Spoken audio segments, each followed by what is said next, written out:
Everyone, आज बानिए देखाबो तोमादेर फुलकपि आलू माछ दिए तरकारी। शीतकाले शाकसब्जी निये तो कोनो कथाई हबे ना, यदि हय सेटा फुलकपि। फुलकपि आमरा कम बेशी सकल मानुषई पछंद करी, भाजा थेके शुरू करे तरकारी सबकिछुई आमरा पछंद करी। फुलकपिर सहजभावे एबं खूब टेस्टी स्वादेर फुलकपि आलू माछ दिए तरकारी बानिए देखाबो तोमादेर। এটা দেখতে যতটা লোভনীয় হয়েছে খেতে কিন্তু আরো অনেক বেশি মজার ছিল। গরম ধোয়া ওঠা ভাতের সঙ্গে এরকম রেসিপি থাকলে আর কোনো কথাই হবে না। বড় সাইজের একটা ফুলকপি নিয়ে নেওয়া হয়েছে। ফুলকপিটা দেখো আমি পুরোটাই দেখাচ্ছি তোমাদের। আর এটা কিন্তু পুরোটাই রান্না করব না, কিছুটা রান্না করব আর সবটাই কিন্তু রেখে দেব। ফুলকপিটা অনেক বড় হলেও একদম কচি এবং নরম ফুলকপি। একটা প্লেটের মধ্যে আমি ফুলকপিগুলোকে কেটে নিয়েছি একই সাইজ করে। দেখো এইরকমভাবে কেটে নিয়েছি আর পরিষ্কার করে কিন্তু এটাকে ধুয়েও নিয়েছি। ঝাড়ি সাইজের দুটো আলু নিয়েছি আমি আর এরকম ডুমো ডুমো করে কেটে নিয়েছি। আলুটাকেও আমি খুব ভালোভাবে পরিষ্কার করে ধুয়ে নিয়েছি। তো ফুলকপি আলু তরকারি বানানোর জন্য কিছু এখানে মশলা লাগছে। একটা প্লেটে আমি মশলাগুলো রেডি করে নিয়েছি। আদা বাটা, রসুন বাটা, পেঁয়াজ বাটা, কাঁচা লঙ্কা বাটা, স্বাদ মতো লবণ, পরিমাণ মতো হলুদ, জিরে গুঁড়ো, ধনে গুঁড়ো, কাশ্মীরি লঙ্কা আর কিছুটা পরিমাণ চিনি নেওয়া হয়েছে। একটা প্লেটে টমেটো কেটে নিয়েছি, বীজগুলোকে আমি ফেলে দিয়েছি। এক মুঠো ধনেপাতা কুচি করে নিয়েছি, পরিষ্কার করে দুটোকেই ধুয়ে নিয়েছি, টমেটো আর ধনেপাতা। এখানে আরও একটা প্লেটের মধ্যে মাছ নিয়ে নিয়েছি আর মাছগুলো কিন্তু লবণ হলুদ মাখিয়ে রেখেছি। মাছ ভেজে নেওয়ার একটু আগে কিন্তু লবণ হলুদ দিয়ে মাখিয়ে রাখলে মাছের মধ্যে কিন্তু লবণটা ঢুকে যায় এবং মাছটা খুব ভালো ভাজা হয়। কড়াই বসিয়ে সর্ষের তেল দিয়ে দিয়েছি আর তেলটা কিন্তু গরম হয়ে আসার পরে মাছগুলো ছেড়ে দিচ্ছি একটা একটা করে।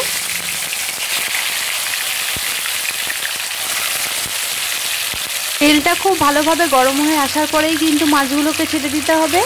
অনেকের মাছ ভেঙে যায়, ভালোভাবে কিন্তু ভাজার সময় মাছ ওঠে না। তেলটা ভালোভাবে না গরম হওয়া অবস্থায় যদি মাছটা দেওয়া হয় তাহলে কিন্তু মাছগুলো ভেঙে যায়। সেই জন্য তেলটাকে খুব ভালোভাবে গরম করবার পরেই মাছটা দিতে হবে।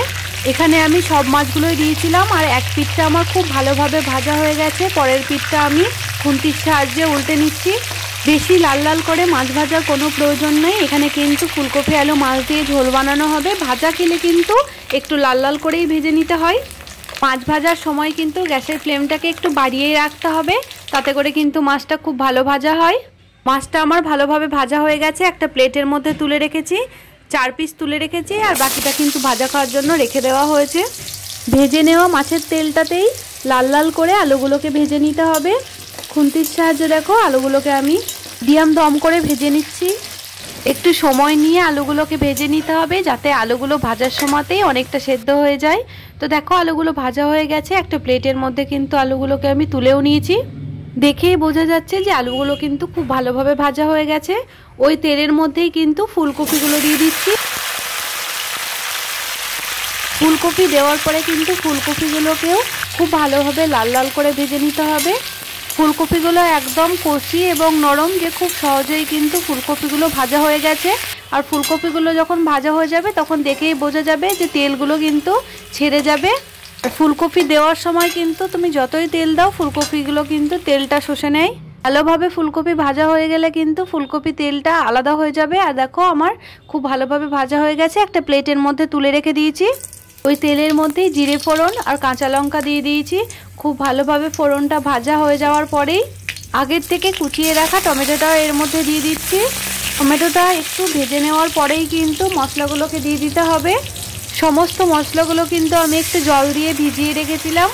মশলাগুলো দিয়ে দিয়েছি আর খুব ভালোভাবে মিডিয়াম দম করে মশলাগুলো কিন্তু খুব ভালোভাবে কষিয়ে নিতে হবে। মশলাগুলো যখন কষা হয়ে যাবে তখন কিন্তু দেখেই বোঝা যাবে যে খুব ভালোভাবে মশলাগুলো কষা হয়ে গেছে। মশলা কালারটা কিন্তু চেঞ্জ হয়ে গেছে আর তেল ছাড়া ছাড়া হয়ে গেছে। তখনই কিন্তু বুঝে নিতে হবে যে মশলাটা খুব ভালোভাবে কষানো হয়ে গেছে। আগের থেকে ভেজে রাখা আলু ফুলকপিগুলো দিয়ে দিচ্ছি এর মধ্যে। আলু ফুলকপিগুলো কিন্তু মশলার সঙ্গে খুব ভালোভাবে কষিয়ে নিতে হবে। এইভাবে কষিয়ে রান্না করলে কিন্তু তার স্বাদ অনেক বেশি দ্বিগুণ হয়ে যায়। মিডিয়াম দম করে বেশ কিছুক্ষণ ধরে এটাকে কিন্তু কষিয়ে নিচ্ছি। দেখো ফুলকপি কিন্তু শেষের দিকে রান্না করলে একটু ভাপিয়ে রান্না করতে হয়, না তো ফুলকপির মধ্যে কিন্তু পোকা হয়ে যায়। খুব বেশি সেদ্ধ করা যাবে না, একটু সবুজ জলটা বের হয়ে গেলেই কিন্তু ফুলকপিটা রান্না করা যাবে। তো আমার ভালোভাবে কষানো হয়ে গেছে। আমি পরিমাণ মতো কিন্তু জল দিয়ে দিয়েছি। আর এখনকার ফুলকপি কিন্তু ভেজে করলেও কোনো অসুবিধা নেই, কারণ হচ্ছে ফুলকপিতে এখন পোকা থাকবে না। একটু ফুটে আসার পর কিন্তু আমি ঢাকা চাপা দিয়ে দিচ্ছি আর ফিরে আসছি 15 থেকে 20 মিনিট পর। ভালোভাবে ফুটে আসার পর কিন্তু গ্যাসের ফ্লেমটাকে কমিয়ে দিয়েছিলাম।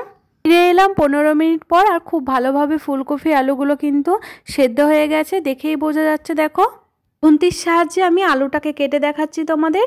আলুটা কিন্তু একটু চাপ দিলেই ভেঙে যাচ্ছে আর ফুলকপিটাও কিন্তু খুব ভালোভাবে সেদ্ধ হয়ে গেছে।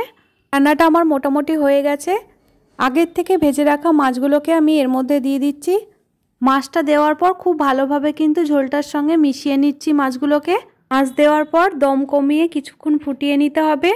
সব শেষে আমি এখানে দিয়ে দিয়েছি ম্যাগি মশলা আর 1 মুঠো ধনেপাতা কুচি আগের থেকে করে রেখেছিলাম, সেটাও কিন্তু দিয়ে দিলাম ওপর থেকে ছড়িয়ে।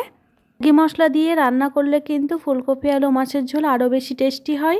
আর লাস্টে ধনেপাতা কুচি ছড়িয়ে দিলে তো আর কোনো কথাই হবে না। কিছুক্ষণ ফুটিয়ে নেওয়ার পর একটা বাটিতে আমি তোমাদের তুলে দেখাচ্ছি। দেখো কতটা লোভনীয় হয়েছে।